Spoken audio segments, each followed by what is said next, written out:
लक्षात घ्या बैलगाडी मालक, गाड्या सुटल्या. गाडी क्रमांक या मैदानातला 27 पोहतोय.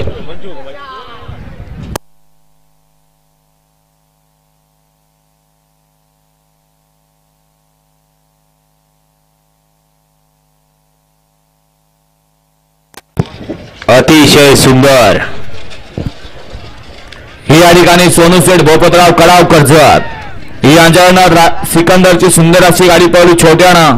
त्याबद्दल छोट्या ड्रायव्हर आपल्याला ऑनलाईन 1000 रुपयाचा इनाम आहे आणि समाजकर्त्यांना 500चा इनाम आहे. मनपूर्वक धन्यवाद.